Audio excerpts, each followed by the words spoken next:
Poglejmo poudarke današnjega dnevnika. Agrarni ekonomist dr. Emil Erjavec je bil gost zadnjega Vanekovega večera v Murski Soboti. Na enem izmed spletnih omrežij je zaokrožil posnetek nasilja mladostnikov nad vrstnikom, ki so napad celo v živo prenašali. Kulturno društvo Marko Beltinci pripravlja prireditev Nocoj je ena luštna noč, ki jo je v pogovoru podrobneje predstavil predsednik društva Jure Miholič. V današnji oddaji iz našega studia bo gost strokovni direktor Splošne bolnišnice Murska Sobota Dušan Kovač, doktor medicine, specialist in internist. Vreme jutri bo zmerno do pretežno oblačno, veter bo slabel.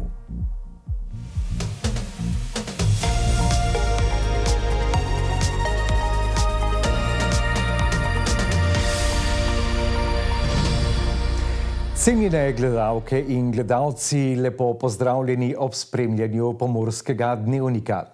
Gost zadnjega Vanekovega večera v Murski Soboti je bil dr. Emil Erjavec, predavatelj na Biotehniški fakulteti Univerze v Ljubljani. Erjavec se je posvetil težavam, s katerimi se sooča slovensko kmetijstvo v zadnjem obdobju. Na Vanekovem večeru je bil gost predavatelj na Biotehniški fakulteti Univerze v Ljubljani, ki se je v svojem prispevku dotaknil težav sodobnega kmetijstva v Sloveniji. Znanje sicer imamo, ampak industrije, ki stoji na začetku prehransko-kmetijske verige, v domačih rokah ni, poudarja dr. Erjavec. Kmetijsko-prehranski sistem se začne na njivi, pa v bistvu že pred njivo. V rokah je zelo močna industrija inputov, od semenarstva do industrije za varstvo rastlin, pesticidov, mehanizacije, opreme, veterinarstvo je tudi ena posebna industrija, v bistvu je storitev, vendar zelo kompleksno z zdravili, z opremo, z znanjem in tako naprej. In vse to je na začetku tega. In tu smo dejansko že davno izgubili v Sloveniji karkoli svojega. Imamo sicer še nekaj znanja, imamo še neke inštitucije, veterinarstvo je močno, kmetijska stroka je malo šibkejša, ampak industrije ni. Recimo naši študentje, če že grejo v razvijatno industrijo teh vložkov v proizvodne sisteme, so prodajalci nekega tujega znanja, nekih tujih stvari. To je zelo velik problem, ker ne generiramo stvari za svoje področje. Erjavec dodaja, da se manjše kmetije ohranjajo ponekod v Evropi, ker so integrirane v sistem in ohranjajo lokalne specifične produkte, ki jih lahko prodajajo z neko normalno ceno in po organiziranih prodajnih poteh. Z 10-20 hektarov, z 10-20 kravami, 3 hektare sadovnjaka, vinogradom, 1 hektarom vinograda ali karkoli v katerihkoli kombinacijah, te so v bistvu pod popolnim pritiskom. Njihova zgodba se počasi ustavlja.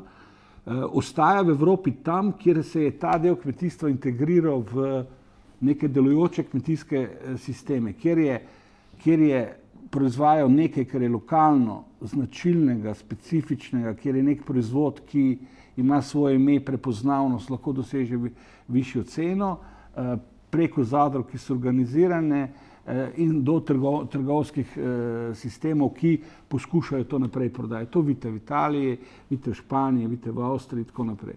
Tega seveda pri nas praktično ni, poskusi so bili, nekateri zelo dobro nastavljeni, ampak nekega resnega uspeha, v ekonomskem smislu govorim, je v smislu prepoznavnosti, ampak v ekonomskem smislu, da bi ljudje lahko od tega živeli, ga pa ni. Na spletu je zaokrožil posnetek nasilnega obračuna nad mladoletnikom. Z vrstnikom so tokrat obračunali na Ptuju, a vendar po zbranih podatkih problem postaja vse večji po vsej državi.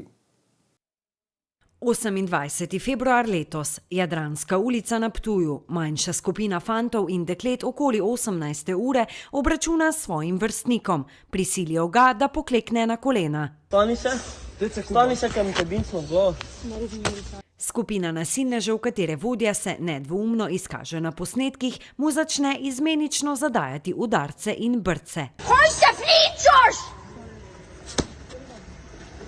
Otrok me je sam poklical po telefonu, ampak je bil v joku in so tam, ko so bili zraven njega odrasli ljudje, so se mi pač oglasili in mi povedali, da je z njim sicer vse v redu, ampak da naj pridem po njega, da ima neke poškodbe. Kakšne so bile vaše prve misli ob tem? Grozno je bilo. Niti prav ne vem, do Ptuja smo se pelali s hitrostjo, samo da bi bila čim prej pri svojem otroku, da vidim, kaj je narobe. Gre za skupino osnovnošolcev iz ptujskih in okoliških šol. Nasilneži naj bi posnetek napada oddajali v živo na enem izmed socialnih omrežij. Strah vzbujajoče je dejstvo, da se je nasilni dogodek zgodil v popoldanskih urah in to ne v neki zakotni ulici, temveč v središču mesta.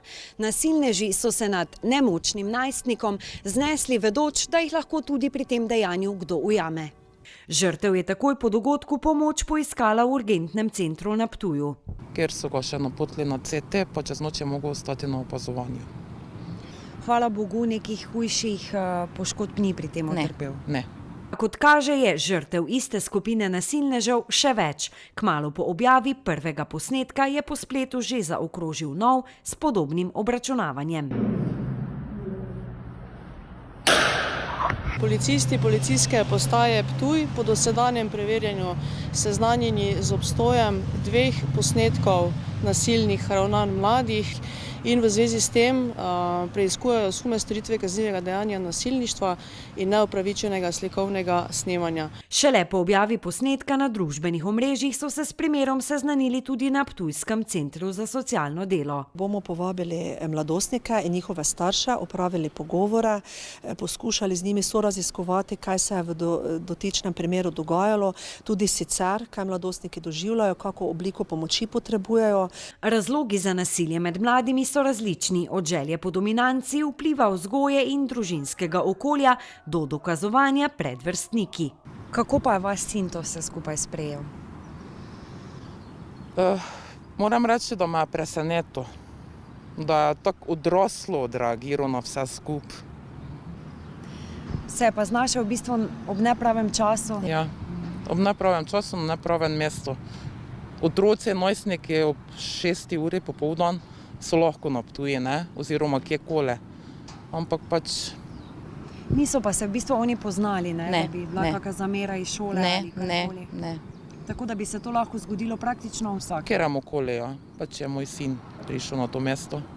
Vse to vrstne primere je potrebno resno in strokovno obravnavati, predvsem je pa najpomembneje, da žrtve v njih ne molčijo. In v zvezi s tem tudi pozivamo druge morebitne žrtve, da se obrnejo tako na starše, prijatelje, učitelje, nenazadnje tudi seveda policiste in povedo, koliko so bili morebiti tudi sami žrtve tovrstnega ravnanja. In kakšne bodo posledice za nasilneže, ki so, kot kaže, povsem izgubili kompas, kaj je prav in kaj narobe. Starejše od 14 let lahko doletijo vzgojni ukrepi, sicer pa zanje ni mogoče izreči kazni mladostniškega zapora. Spoštovani gledalke in gledalci, pred nami je ena luštna noč, prireditev Ena luštna noč, in zato je v naši družbi tudi predsednik kulturnega društva Marko, Jure Miholič. Jure Miholič, lepo pozdravljen. Lepo pozdravljeni. Nocoj je Ena luštna noč, se bo zgodila v Beltincih v organizaciji kulturnega društva Marko. Kaj lahko pričakujemo na tej luštni noči? Ja, luštna noč je sicer naša tradicionalna prireditev, ki smo jo ponavadi izvedli oziroma pač producirali ob koncu leta, vendar smo jo morali konec leta 2024 predstaviti, pa jo bomo pač izpeljali tokrat. Gre za neko celoletno produkcijo oziroma predstavitev naše produkcije, našega delovanja, naših postavitev, različnih spletov, in novih plesov, ki jih potem vedno nekako postavimo v nek skupni kontekst. Letos smo za neko skupno tematiko izbrali meštre oziroma mojstre. To so pravzaprav tradicionalni prekmurski obrtniki, ki jih ne bomo zdaj predstavili na klasičen način, ampak na način, kot so jih interpretirali naši predniki, torej na podlagi plesov, ki so za različne obrtnike značilni, na podlagi kakšnih pesmi, ki so torej tudi se povezujejo z temi meštri, in to bo nekako vse skupaj prepleteno v eno tako zaokroženo zgodbo. Kulturno društvo Marko sestavljajo relativno mladi člani in so se lotili tudi, bom rekel, prijemov, oglaševanja, ki jih mladi dobro poznajo. Ja, v bistvu se je članska sestava društva precej pomladila v zadnjih letih, ampak imamo zanimiv razpon. Recimo, vključujemo kakšne starejše dijake, pa tudi kakšne mlade starše, mlade odrasle. Tam od 17 do recimo 33-34 let je naša članska zasedba. Imamo pa zdaj res veliko novih mladih članov, ki na svet gledajo nekoliko drugače in tudi recimo kakšne klasične mehanizme oglaševanja več recimo vidijo, da morda niso več tako priljubljeni ali pa da nimajo takšnega dometa, pa so se zato pač odločili predstaviti oziroma povabiti ljudi, gosta, obiskovalce na našo prireditev nekoliko drugače, na malce hudomušen način. Na malce hudomušen način in na vseh družbenih omrežjih. Tako vas lahko zasledimo na TikToku, Instagramu in Facebooku z res izvirnimi povabili na eno lišno noč. Ja, tako je. Pravzaprav smo nekako, nismo želeli predstaviti vsega, smo pa želeli dati neke, kako bi temu rekli, teaserje, se pravi neke takšne majhne drobce, pa tudi jih morda približati, bi rekel, mlajšim generacijam, pa tudi vsem ostalim uporabnikom družbenih omrežij, da morda jih pa tako malce res zamika oziroma jih malce premamimo, da nas pridejo pogledati v soboto. To je ena plat, druga plat pa se mi zdi zelo osvežujoča, kajti običajno, ko govorimo o tradicionalni glasbi, o tradicionalnih zgodbah, kot so, recimo ste sami navedli, kovači, tkalci, sadjarji in sodarji, mlinarji, se redko kdaj poslužimo teh novih tehnologij in to je pravzaprav zelo izviren prijem. Ja, to pa moram povedati, da se mi zdi, da tudi trenutna naša članska zasedba, pa tudi sam na folkloru, na to našo ljudsko izročilo gledamo morda na malce res drugačen način. Ne vidimo to kot res neke, kako bi rekel, dogme, kot neke nujne obveznosti, dolžnosti, ampak poskušamo nekako vseeno ozavestiti, da je to del naše skupne zgodovine, naše skupne preteklosti in potem to inkorporirati v naše sedanje dojemanje. Ne kot nek ultimat, se pravi kot nekaj nadrejenega, kar bi nas recimo edino moralo motivirati, ampak da se zavedamo, da v času, v katerem živimo, da smo do tega časa prišli tudi upoštevajoč vse, kar se je zgodilo za nami, vso našo zgodovino, vse naše prednike in da potem to nekako predstavljamo z roko v roki. To je zelo dober način za popularizacijo nekaterih glasbenih zvrsti, plesov ali pa dejavnosti, ki so skoraj da izumrle in vedno znova pravimo, da se jih ne dotikamo dovolj oziroma da bodo šle v pozabo. Ste se ravno zaradi tega odločili za tale nov prijem, da povabite čim več gledalk in gledalcev v dvorano in popularizirate izročilo na ta način? Ja, do neke mere je res tako, zato ker zdaj neka konvencionalno predstavljanje ljudske tradicije, običajev, celo tudi folklore, bi rekel, da je morda trenutno malce za določene mlajše generacije nezanimivo. In zato vsekakor se je potrebno tudi v tem smislu prilagajati, kakšno vsebino oziroma na kakšen način to našo vsebino, to našo produkcijo, bi lahko rekli, te naše običaje, zgodovino predstavljati, da bodo še vedno zanimivi. Vsaj na tej oziroma, veste, da pride do te prve točke, ko te nekaj premami in potem, ko pa se zaveš recimo tega boganstva, te lepote, pa že steče interes sam po sebi naprej. Ampak za ta prvotni moment pa je potrebno biti malce izviren, malce se torej prilagoditi trenutnim družbenim. Posluževati se tehnologijam, ki so pač v tem trenutku na voljo in najbolj popularne. Da ne bova zašla samo v to, se pravi, videti vas bo, oziroma KD Marko se bo predstavil kdaj in kje. Se pravi, Nocoj luštna noč bo potekala v soboto, 5. aprila ob 6. zvečer v kulturnem domu Beltinci, se pravi v naši osrednji kulturni dvorani. Poleg naše folklorne skupine, se pravi folklorne skupine kulturnega društva Marko Beltinci, pa bodo z nami zaplesali tudi mlajši člani folklorne skupine Veseli Marki, ki pa bodo, se pravi, pokazali recimo še nekoliko mlajše dojemanje teh meštrov. Tako, in to so zgodbe, kot ste napisali, kovačev, tkalcev, sodarjev, mlinarjev in morda bi še koga lahko naštela ali sva karkoli izpustila.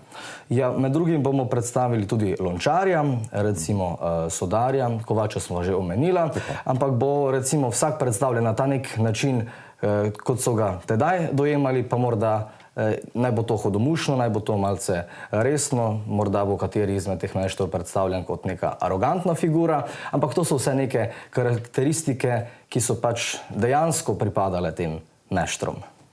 Jure Miholič, najlepša hvala in seveda prepričani smo, da bo dvorana polna. Hvala tudi vam. Strokovni direktor Splošne bolnišnice Murska Sobota Dušan Kovač, doktor medicine, specialist interne medicine, bo gost oddaje iz našega studia. Kovač povzame razvoj in prilagoditve največje zdravstvene ustanove v pokrajini, potrebam časa in prebivalkam ter prebivalcem pokrajine. Naša bolnišnica oziroma Splošna bolnišnica Murska Sobota je še zmeraj največja in vodilna zdravstvena ustanova v pomurski regiji in širše zagotavlja zdravstveno varstvo, zdravljenje vsem našim pacientom. Pred 10 letami smo nekako bazirali na 4 največjih oddelkih: interna, kirurgija, pediatrija, ginekologija. Smo sledili nekako sekundarni ravni, sekundarnim potrebam. V zadnjih 10 letih pa smo se nekako demografsko prilagodili naši populaciji, ki je v bistvu statistično prepoznana kot starejša, z mnogo kroničnimi bolezni, zato smo se v tem času zelo kadrovsko ukrepili. Trenutno je zaposlenih 120 zdravnikov, specialistov, 170 v bistvu vseh zdravnikov, se pravi za specializanti. V tem času smo odprli več dejavnosti, ki so včasih bile na terciarnem nivoju in smo samo sledili razvoju medicine. Tehnično smo se v bistvu pridobili smo zelo na opremi, razvili pa tudi poleg zdravljenja še paliativno oskrbo naših pacientov.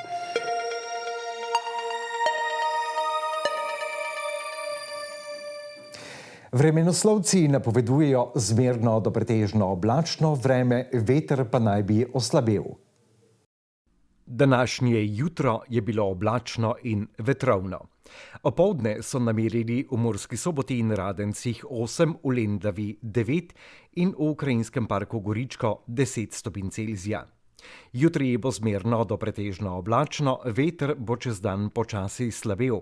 Najnižje jutranje temperature bodo od 5 do 10, najvišje dnevne od 13 do 17 stopinj Celzija. Najnižje jutranje temperature v severovzhodni Sloveniji bodo v Murski Soboti 5, v Mariboru in na Ptuju 6 stopinj Celzija. V četrtek in petek bo večinoma sončno in dokaj toplo. Temperature se bodo v naslednjih dneh zjutraj gibale med -2 in 8 stopinj, čez dan pa med 7 in 18 stopinj Celzija.